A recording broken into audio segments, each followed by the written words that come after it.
Fuck, hook up, bang, screw, testing. Getting some yams, getting some butt. Bang, smash, plow, pound, rail, hit and run, Netflix and chill. That's all I can come up with off the top of my head. Hooking up, getting with,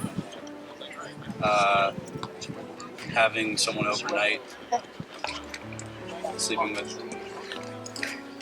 Smash, pounded, slid in there, effed, finished off. Yeah.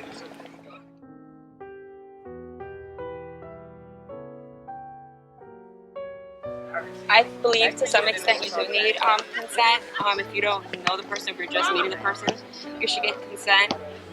But I feel like once in a relationship, you should know the person and know what they're comfortable and not comfortable with doing. So you don't need the verbal, but you just kind of get the feeling of what's right and what's wrong. I think verbal consent is important when having sex, regardless of how long you've been together. So like asking like, is this okay? And making sure you're like analyzing like the cues that your partner is giving off.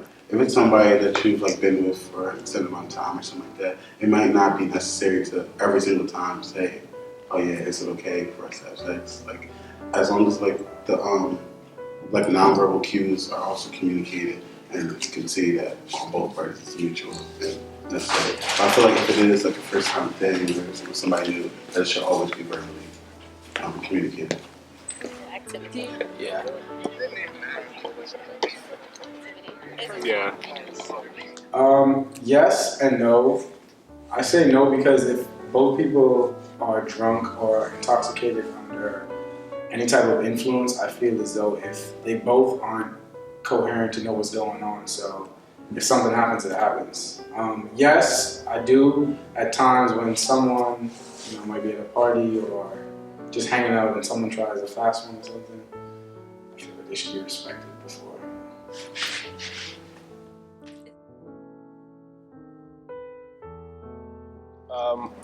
I would say if after the fact that he or she like were to come out and say, "Oh, I feel like I was sexually assaulted," you can't discount that if they didn't say no. Like if they're claiming it, then it's that's what they're claiming. I'd believe them.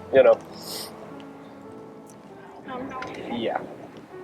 Yeah, I think it could still be rape if she doesn't say the word no because someone could be passed out or, I don't know, pressured into something and not say the word no, but say get off me or something. That could still be rape. It can be, yes. So yes, that's a question. It can be. Yeah, it's still rape.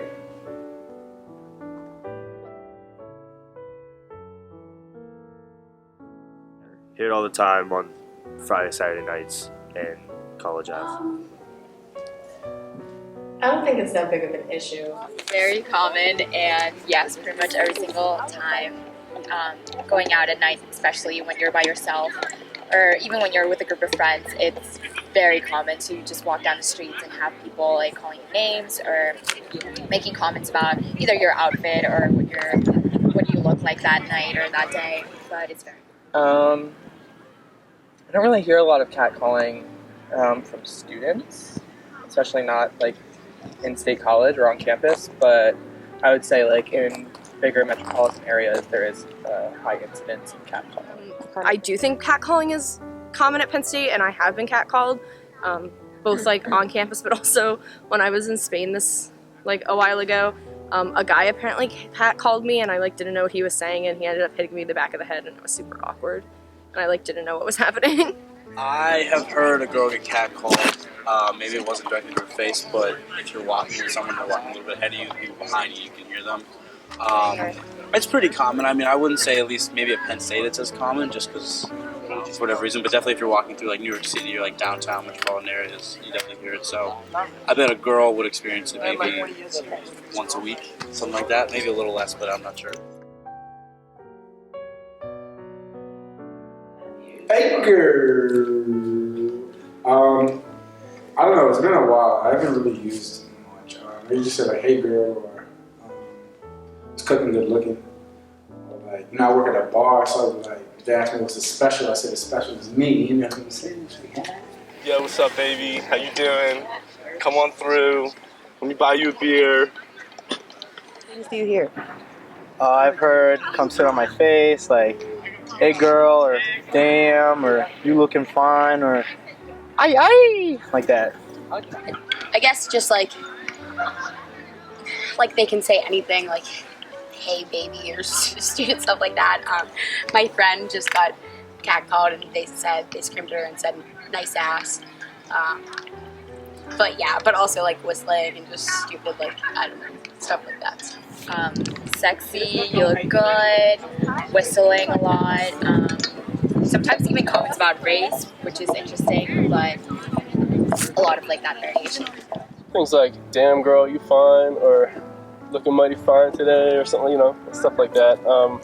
And it's like sometimes it's funny to even think about, but it's like not funny, I guess, 'cause it's kind of derogatory. But at the same time, like if like a girl or a guy were to like say something to me like, "Oh, damn son, you looking good," I'd be kind of happy to hear it. Like, "Oh, sweet, thanks," Honestly, I think it depends on the size of the campus. Like, because I came from Harrisburg and it really didn't happen at all. But here I know that it happens really frequently.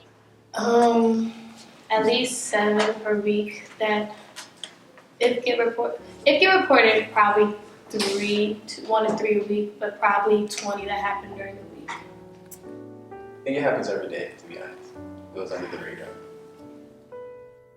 I've heard the 1 in 5 number. I don't think that's entirely true, but I think it's a lot higher than it definitely should be. I don't know about 20%, but it's probably not anywhere near where it should be. I would say more than we think. Yeah, I think it probably happens on a daily basis, multiple times. I mean, some girls don't even know exactly if what happens can be considered sexual assault, and so a lot of it just goes underreported.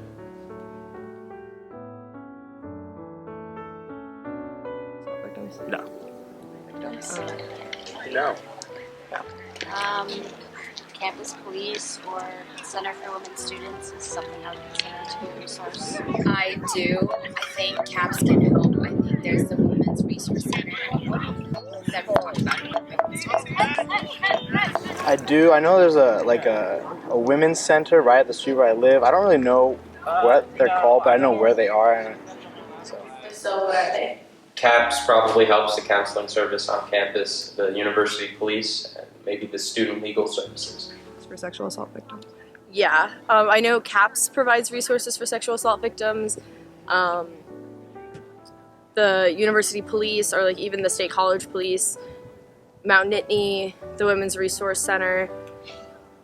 I think the LGBTQ center on campus, which is in like Buki, also provides resources, especially for people who are victims and are also LGBT. There are like groups on campus that like try to support those women.